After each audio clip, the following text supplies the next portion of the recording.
What is the secret to happiness? Is it simply due to the fact that some people have positive experiences in their lives, so they have many reasons to be happy, and others who have sad experiences can't be that joyous? Because the fact is, true happiness, healthy happiness, is not one that ignores or avoids pain and suffering. We see people who've suffered greatly and they're very happy people. They experience tremendous joy. And we see people who suffer less, thank God, and yet are despondent, are depressed, are grouchy, are negative. So when we talk about happiness, we're not talking about avoiding the negative things in life. We're not talking about frivolous joy and denial and making believe like there are no challenges. So then what is the secret? What is the formula? Where you can live a life with many different setbacks, losses, deaths, unfortunately, tragedies, and yet be a joyous person. One of the most important questions that each of us faces in life. So please join me in Bittersweet, the art of holding pain and joy at once. Bittersweet, the art of holding pain and joy at once.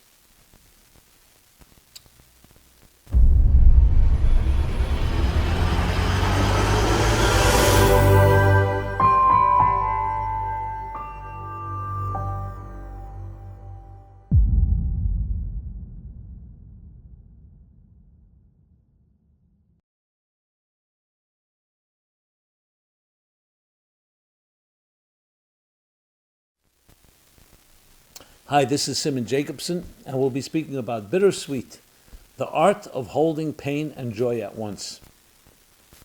This program is dedicated in honor of Rick Puig, a dear friend and loyal supporter of MLC, with gratitude and warm birthday wishes.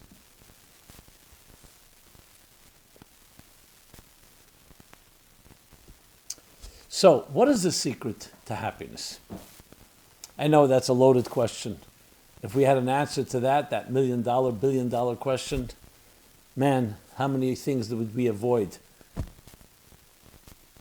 All the different methods, healthy and unhealthy, that we use to try to find some joy, to find ways to relieve pain. So I understand it's not a simple question. It's a simple question, but the answer is not a simple one. And yet it's important to ask. Because let's dissect it a bit. People often say, or at least argue, if I had a good life like that person did, I'd also be happy and joyous. The grass is always greener on the other side. But is that true? In other words, is joy and happiness simply a result of circumstances? Or is something about the person? Because the fact is, there are people who suffer greatly, and no one should ever know. And I'm fundamentally happy, joyous people. And there are people who suffer very little, and may they be blessed that way. And they're despondent and depressed and always complaining. As a matter of fact, many people who have blessings take it for granted, and they don't appreciate. So it's clearly not just a circumstantial thing. One of the great mystics said, people say, if good things happened in my life, I'd be happy. He said, no, if you were happy, good things would happen in your life. We project, we generate. It's like a mirror image. That farm boy who never saw a mirror in his life. And then one day he comes to the big city with his family, they come visit. The first thing, they walk into a big mansion, there are big mirrors right in the front hall. So the little boy is looking in the mirror, and he sees another boy making funny faces at him. and they're making a sour face. And he gets like upset. And he says, why is this little boy making ugly faces at me? Why does he show me such a bad face? And the host comes over and says to him, if you smile to him, he'll smile back. A mirror image. So it's not always about events in our lives. It's actually never about events. It's how we navigate them. So then the big question. So what is the formula? What is it that we have to do to be able to find inner peace, inner happiness, joy? And can we generate it? Or is it just some are lucky and are wired that way and some are not?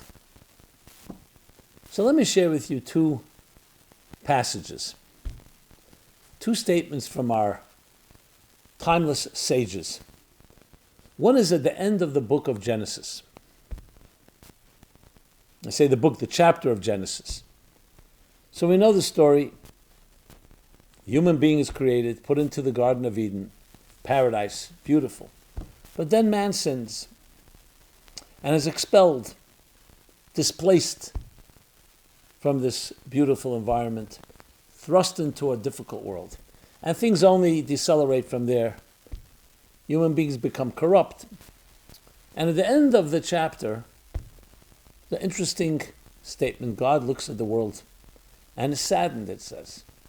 He looks at his handiwork. Here's what I created. Look what they've done. They're self-destructing. They're hurting each other. They're not fulfilling the calling, the mission for which I put them on this earth. Sounds familiar? And then God says, I regret that I created them. And we know what follows. What follows is the great flood that cleanses the earth. God does save Noah and his family, and they rebuild the world afterwards. But let's talk about this verse called regret.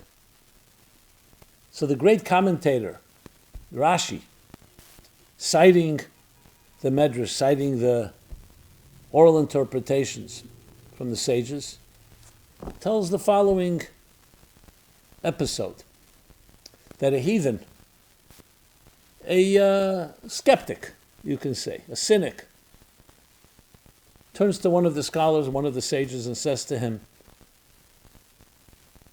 can your God see the future? So he said, sure. He created the world. So what does that mean that he regretted its creation? Didn't he know that man would sin? And the rabbi wisely responds, he says, did you ever have a child? He says, yes. What happened when you had your child? He says, I celebrated. I rejoiced. And I also made others rejoice with me. He said, but did you not know that one day your child will die? And the skeptic responds, while I celebrate, I celebrate. And when I mourn, I mourn. Two separate things. So he says, God, the same with God. He celebrates the creation of his creations, his creatures. And then he's saddened when they behave in an inappropriate way. However, he does not regret the creation of existence. He regrets and is saddened by the negative, but he remembers the righteous, Noah, who he saves, and his family. Just like you remembered the love of your child. Even when you may mourn, God forbid his death. Again, no one should ever know anything like that. That's one story. There's another one in the Zohar, volume 3. It's an exchange between Rab Shimon Bar Yochai, the author of the Zohar, and his son Rabbi Lozer. And Rab Shimon, the Zohar tells us, is revealing to him the secrets, the mystical secrets of the destruction of the Holy Temple in Jerusalem. The deeper secrets behind it all. And Rabbi Lozer begins to cry. And then he says, I'm crying on one side of my heart for the sadness of the destruction, but I'm celebrating on the other side of my heart for the revelation of these deep secrets that my father is teaching me. These two statements carry the secret to life. The secret of the art of holding pain and joy at once. It's not that one cancels out the other. It's not that one takes over while the other is gone. Like when you're celebrating, so there's no pain at that moment. You can be fully cognizant of both and realize that life is a wheel, a turning wheel, a narrative, a flowing narrative. And there are many chapters. And it's one part of one bigger picture. And indeed, yes, when you celebrate, you celebrate. And when you're saddened, you're saddened. Even when you're celebrating, you may even be aware of the sadness that will come one day. And while you're sad, you remember the joy. But it's two sides of the heart. And the true happy, joyous person is not someone that is in denial and ignoring any of the other, but it's someone that understands that whole bigger picture.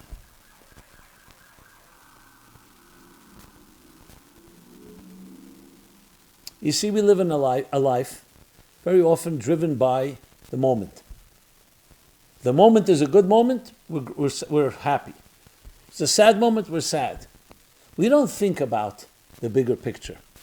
You ever fly in an airplane, you look down, you suddenly see the bird's eye view. You realize the world is a lot different than what you see when you're on the ground. On the ground, you only see your few inches, your feet, a few yards, or maybe a mile or two. But from the sky, you can see a bigger picture. And the same thing with time. I've always given the analogy, we talk about the river of time. So think of yourself on a boat on a river. And the boat is slowly drifting along with what you see now being the present, what you saw yesterday at the banks of the river is the past, and what will come tomorrow is the future. Okay, that's time, past, present, future. You can be in all three places at once. But then there's a bird. And that bird is flying up high, and it sees what you saw yesterday, it sees what you see today, and it sees what you'll see tomorrow. A bird's eye view. Then the bird comes flying down and on your shoulder on the boat. And now the bird is looking at it from your eyes. But the bird knows the bigger picture. The bird is your soul, and you, the person on the boat, is your body. And the river is the river of time. And you can say space as well. So it depends which eyes you look. If you look through the eyes of the present, you see what you see. What is there before your eyes. But if you look through the eyes of the bird, you can see a bigger picture. And in the bigger picture, there are many different aspects to it. But especially in our day and age, where instant gratification has become, I don't want to say an art, but has become a given. You press a button, you can have a delivery from Amazon at your door in 15 minutes. Or half hour, whatever it is. The instantaneous results that we get from technology. Wherever you are, anywhere, anytime, any piece of knowledge.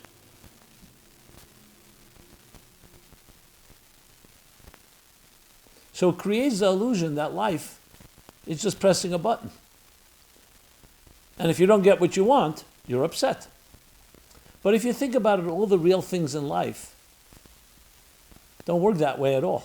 All the real things in life take truth, the soul, love, transcendence. Those all require a process, and they emerge. You can't pull a flower out of the ground. You can't say, I plant a seed, put a little water, and then I can pull the flower out of the ground. It's going to take time. You conceive of a child, it takes 9 months for the child to develop the fetus into a healthy newborn. It's called a process, and it's called emergence. And you need to respect that and be patient. You do what you have to do to make sure that the ground is fertile, it's cultivated, it's nurtured. But the results don't come by simply pressing a button. So it's a different way of looking at life. And you'll look at anyone that has found true joy, true happiness, you'll see they understand the process. They respect the process. And they understand the emergence of things. Things emerge. You don't grab it. You can't own it.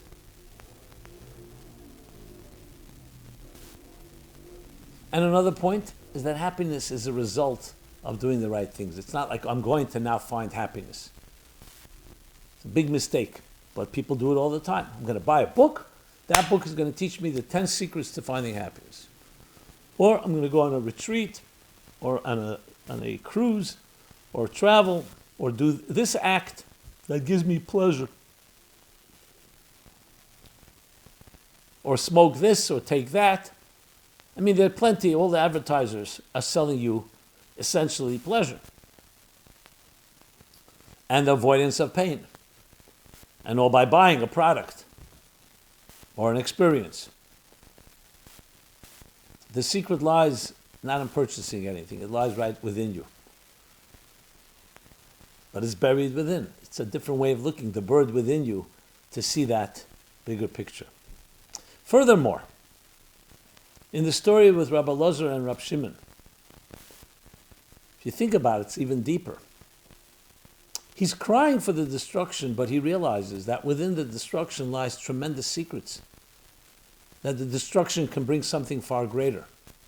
So it's not just that you understand that life is a journey and a cycle of ups and downs, of painful, sad experiences and joyous experiences. You learn that actually, when you think of it, all of it is part of one bigger joyous experience.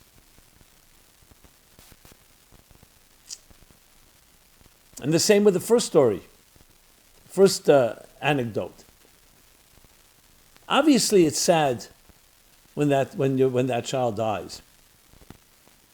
But it doesn't take away from the fact that you had a child, because the only reason you cry for the child is because you love the child. And when you think about it, ultimately, that love doesn't die, and the love and the joy of that doesn't die. It's sad that it ends through death. But death is also not the end. Death brings rebirth, resurrection. That ultimately a body and soul can be reunited. That deserves another discussion, but it's important to understand, as I said, the bigger picture. So if you think about it, it's really getting yourself out of the way. Yourself, your ego, your need and demand for control, for ownership. It's humility that allows you, yes, to cry on one side of the heart and rejoice in the other. Realizing that life is not black and white. It's an ebb and flow. Think of the moon. When you look at the moon and you see it waning, you think it's dying. And it finally dies out, there's nothing left. Only to be reborn again. And then you see it start waxing and growing. Obviously from our perspective, because the moon is always full, if you're in outer space. But the moon's lesson is a tremendous lesson in life. The cycles of life. And respecting them. And riding those waves. Now that doesn't take away from the pain. It's not like someone who understands that there's joy ahead, or there was joy before, and there's joy in the bigger picture, in any way minimizes the moment of pain. We do cry. There is a sadness. There is a regret. There's disappointment. But the story doesn't end there. That's why it doesn't devastate. The journey continues. And you'll see that again as a hallmark of all those that have gone through difficult times. The understanding that you must continue to travel. The last thing you want is to get paralyzed and trapped. It's like stopping the boat in that saddest moment because I'm not motivated. I'm lethargic. I feel dead. That's the last thing you want. Movement is the key. You need to keep moving. So in whatever situation it is, you have to keep forging ahead. Jewish ceremony, wedding ceremony, there's a custom at the end of the ceremony to break a glass. And many people wonder why. Why break a glass at the height of a new couple's union? And it's often mentioned that this is connected to remembering the destruction of the temple in Jerusalem. The destruction of Jerusalem. Like the story with the Rabbi Shimon Bar Yochai. But why then? You can always do that after the wedding, a week later, another time. Why at the height? I mean, that's usually the highest point of any marriage, is the moment of the ceremony, the moment they got married. There will always be conflicts, but the conflicts don't begin usually right under the wedding canopy. So why remind us of the sadness? But it's the understanding of the bigger picture. And it's a beautiful lesson when you think of it this way. That even at the height of your personal joy, and your family's joy, and you found your soulmate, and you're ready to rejoice and celebrate in infinite ways, you keep humble and you remember that the world is still a broken world. And there's still broken hearts out there. And there are those that have not found their soulmate yet. And there are people crying. So even while you're laughing and while you're rejoicing, you remember that there's a tear on the other side of the heart. So besides the compassion and the empathy that carries, it's also an act of humility that you understand the bigger picture. So then the day will come when you may have a setback. It also won't be 100%, because you'll remember there's also the other side of the heart that rejoices. So even in your saddest moment, you realize there's the other side. So those that remember the broken-hearted, when they are filled with joy, then when they're broken-hearted, they are remembered. And you remember, and that person itself remembers the joyous times. So you see, a picture unfolds. It's a way of looking at life, never taking for granted your blessings, and also never being overwhelmed by your challenges. And knowing that they all have to be navigated, all part of one bigger picture.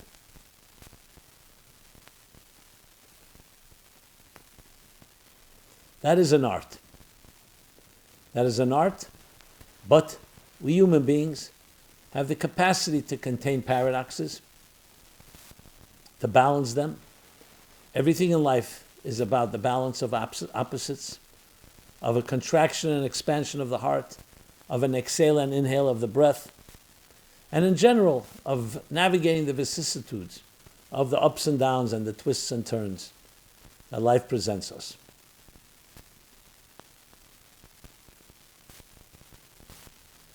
And one does not contradict the other. On the contrary, they complement each other. Just like the white space and the black ink on a page complement each other. When we look at the world today, there's a lot of uncertainty, confusion, disruption. And you could see it as a force that just can demoralize us, can be disconcerting, and shake us up. Or you can see it as part of the movement of a world entering into a new paradigm. A rebirth. Births will always come with birth pangs. They will always come with change, and change is always uncomfortable. So it's a formula that helps us deal with every given situation, personal, global, social, familial, family-related, and literally everything in life. It's a way of looking at the world through the eyes of the soul and seeing the multi-dimensions, the colors of the rainbow on all levels, and learning how to find the harmony. Yes, the harmony between the tears and the joy. between the pain and the sadness and the happiness. May we only be blessed with beautiful things in our lives, but even when sometimes it may seem concealed, know that within it lies tremendous power, tremendous happy power, energy. And it's up to us to tap into it and release those reservoirs of joy waiting to be unleashed. Thank you so much. This has been Simon Jacobson, MeaningfulLife.com. If you've enjoyed this, please subscribe to our offerings, to our YouTube channel. Love to hear your feedback, your thoughts, your comments, and please share. Please share. Thank you, and be well. This program is brought to you by the Meaningful Life Center. Please help us continue our programs. Make even a small contribution at meaningfullife.com/donate.